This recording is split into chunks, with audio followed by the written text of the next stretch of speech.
Hello everyone, welcome back to my YouTube channel Sai Khushi creations. ज्येष्ठ मास की अमावस्या अथवा पूर्णिमा को वट सावित्री का व्रत किया जाता है। तो आज के वीडियो में मैं आपको उसी की विधि दिखाऊंगी। सबसे पहले तो अगर आप घर पे पूजा कर रहे हैं तो एक लोटा जल लें, या फिर आप मिट्टी में भी पेड़ की टहनी लगा के पूजा कर सकते हैं। जल में थोड़े से चावल के दाने डालें और उसके बाद जो बड़ की टहनी आप लेकर आए होंगे वो आप इसमें लगा दें। अगर आप पेड़ पर जाकर पूजा कर रहे हैं तो भी आपको सेम तरीके से पूजा करनी है। बस आपको टहनी लगाने की जगह पेड़ पर जाकर डायरेक्टली पूजा कर लेनी है, बाकी पूजा का तरीका एकदम सेम रहेगा। तो यहाँ पर मैंने टहनी लगा ली है। अब आपको लेना है एक बड़ का पत्ता, और ये बड़ के पत्ते को अपनी चोटी में या किसी भी तरीके से गहने के रूप में पहना जाता है। आप हाथ में बांध सकते हैं या इस तरीके से क्लिप की सहायता से अपने बालों में लगा सकते हैं। माता सावित्री ने बड़ के पत्तों से ही श्रृंगार करके पूजा करी थी, इसलिए ये प्रथा करी जाती है। तो चलिए आगे की वीडियो देखते हैं। ये ज्वेलरी आपको अपने बालों में लगा लेनी है, जो बड़ के पत्तों के गहने बनाएंगे आप, और उसके बाद पूजा शुरू करनी है। तो माथे पर आप अपनी चुन्नी ओढ़ें, हाथों में चूड़ियाँ पहने और पूरा श्रृंगार करके ही आपको अपनी वट सावित्री की पूजा करनी है, क्योंकि ये सुहाग का त्यौहार है। अब एक पत्ता रख लेंगे। सबसे पहले बड़ के पेड़ को जल से सींचेंगे। काफ़ी जगह पर जल के साथ कच्चा दूध भी मिलाया जाता है, तो आप वो भी मिला सकते हैं, वरना साफ जल से बड़ के पेड़ को आपको सींचना है। इस तरीके से बड़ के पेड़ को सींचने के बाद अब आपको आगे एक पत्ता रख लेना है और उस पर बाकी पूजा की सामग्री रखते जाना है। सबसे पहले कुमकुम का तिलक करेंगे, तो कुमकुम अर्पित कर देना है आपको। कुमकुम यानी रोली। उसके साथ साथ आप सिंदूर भी अर्पित करें। जो भी सिंदूर आपके यहाँ लगाया जाता हो, ऑरेंज या फिर लाल रंग का, वो सिंदूर आपको चढ़ाना है। सिंदूर के बाद हल्दी अर्पित करेंगे। हल्दी भी सौभाग्य का प्रतीक होती है, इसलिए हर महिला को हल्दी भी अर्पित करनी चाहिए। इसके बाद आप अपने माथे पर भी सिंदूर, रोली और हल्दी का तिलक करें। फिर चावल अर्पित करेंगे। चावल जो आप चढ़ाएं वो टूटा हुआ नहीं होना चाहिए, साबुत चावल के दाने ही लेने हैं। अब इसके बाद जो आपका पेड़ या फिर गमला होगा, जो पेड़ का तना होगा, वहाँ पर भी आपको कुमकुम और रोली से तिलक कर देना है, चावल चढ़ा देने हैं। अब इसके बाद आपको गुड़ या मिठाई जो भी आप लाए होंगे वो चढ़ाना है। तो कोई भी मिठाई ना मिले तो आप सिर्फ गुड़ ले सकते हैं, वरना जो भी मिठाई आपने ली हो, हलवा होगा, पूड़े होंगे, पूए जो होते हैं, बरगद कई जगह पे बनाए जाते हैं, वो आटे के चीले बनाए जाते हैं, वो तो जो भी आपने बनाया हो मीठा वो आपको चढ़ाना है।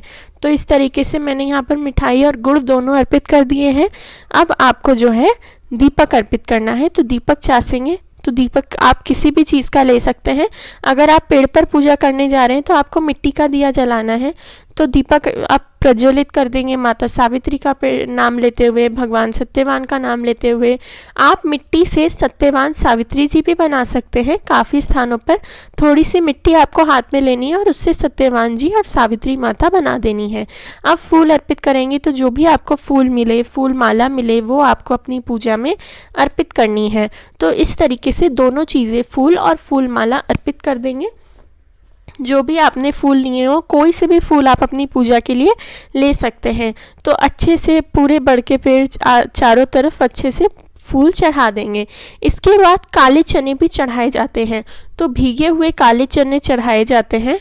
आप जो है अंकुरित भी ले सकते हैं। काफ़ी स्थानों पर अंकुरित लिए जाते हैं और काफ़ी जगह पर सिर्फ भीगे हुए, एक रात पहले भीगे हुए चने लिए जाते हैं। अगर किसी भी कारण से आप भिगोना भूल गए हो तो आप डायरेक्ट वैसे भी सूखे चने भी चढ़ा सकते हैं। इसके बाद जो है सुहाग का सामान अर्पित करेंगे। कोई अगर आपने ड्रेस ली हो, साड़ी ली हो, कुछ भी लिया हो, वो आप अर्पित कर सकते हैं। अगर आपने कपड़े नहीं लिए हो तो फिर आप सिर्फ चुन्नी चढ़ा सकते हैं बड़ के पेड़ पे। जो आप इनमें से चढ़ाना चाहें वो चढ़ा सकते हैं। बाद में ये साड़ी, कपड़े, सूट को आपको अपनी सास को या फिर ननंद को अथवा किसी भी बड़ी महिला को दे देना है। आप खुद के लिए अगर कोई नई साड़ी, सूट लाए हो तो वो भी पेड़ पे चढ़ा के आप खुद भी पहन सकते हैं, अगर वो खुद के नाम से लाए हो तो। इसके बाद आप पंखा चढ़ाएं। पंखे के साथ साथ घड़ा भी चढ़ाया जाता है। एक मिट्टी का घड़ा भर के भी आप चढ़ा सकते हैं, फिर उसे दान कर सकते हैं किसी भी ज़रूरतमंद को, क्योंकि ज्येष्ठ का महीना गर्मी का महीना होता है, इसलिए इसमें पंखा, घड़ा आदि चीज़ें दान करी जाती हैं।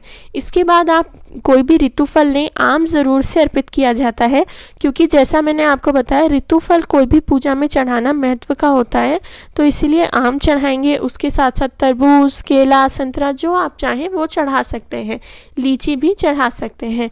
अब परिक्रमा करेंगे। वट सावित्री के व्रत में परिक्रमा का सबसे ज़्यादा महत्व होता है। अगर आप ज़्यादा कुछ भी नहीं कर पा रहे हैं तो 1 लोटा जल चढ़ाएं, प्रसाद चढ़ाएं और परिक्रमा करें। तो परिक्रमा करने के लिए काफ़ी स्थानों पर सिर्फ कच्चा सूत लिया जाता है और काफ़ी लोग कच्चा सूत और मोली दोनों एक साथ लेकर बड़ के पेड़ की परिक्रमा करते हैं। आप दोनों में से कोई सा भी तरीका अपना सकते हैं, पर कच्चा सूत ज़रूर से लिया जाता है। अब कच्चे सूत को जो है आपको लास्ट में काटना नहीं है, तोड़ना नहीं है। आपको जितना भी बचेगा परिक्रमा करने के बाद वो आपको वहीं पे रख देना है। अब परिक्रमा आप कितनी करें, आप कम से कम 3 परिक्रमा तो ज़रूर से करें। उसके बाद आप 5, 7, 9, 11, 51, 108 जितनी परिक्रमा करना चाहें उतनी परिक्रमा कर सकते हैं। तो इस तरीके से आपको धागा पेड़ पे लपेटते हुए क्लॉकवाइज परिक्रमा करनी है, यानी सीधे परिक्रमा करनी है। जैसे आरती करते हैं ना, जैसे घड़ी चलती है उस तरीके से घूमकर आपको परिक्रमा करनी है, घड़ी की तरह। तो इस तरीके से आपको अपनी परिक्रमा करनी है। उल्टी परिक्रमा ना करें। अगर आप कंफ्यूज हो रहे हो तो किसी और से पूछ सकते हैं। तो इस तरीके से घूमकर आपको परिक्रमा करनी है। और बड़ के पेड़ की, जैसा मैंने आपको बताया, कम से कम 3 परिक्रमा तो ज़रूर से करें। सर पर चुन्नी रखकर ही अपनी परिक्रमा आपको करनी है। तो इस प्रकार से परिक्रमा कर लेंगे। इसके बाद आज की पूजा में बायना भी ज़रूर निकाला जाता है। बायना आप अपनी, जैसा मैंने आपको बताया, सासू माँ को, ननंद को, ससुराल की किसी भी बड़ी महिला को, जेठानी को दे सकते हैं, या फिर आप किसी भी आस पड़ोस की बड़ी महिला को दे सकते हैं अपना बायना। तो बायने में क्या निकालेंगे, 4 पुड़ी पर हलवा रखकर या फिर 4 पुड़ी रखकर आपको बायना निकालना होता है इस तरीके। और बायने पर पैसे भी रखें। इसके बाद दक्षिणा चढ़ा देंगे। और जैसा मैंने आपको बताया, पूड़े चढ़ाने हैं, जिन्हें पुए, गुलगुले अथवा बरगद भी बोला जाता है। तो ये बड़ की पूजा में चढ़ाएंगे, या फिर आपके यहाँ जो भी पारंपरिक प्रसाद बनता हो आपकी फैमिली में वो आप चढ़ा सकते हैं।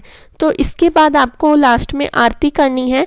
आरती करने के बाद आप कुछ भी दान कर सकते हैं, जैसा मैंने बताया, पंखा, घड़ा, कपड़े इत्यादि सुहाग का सामान भी दान कर सकते हैं।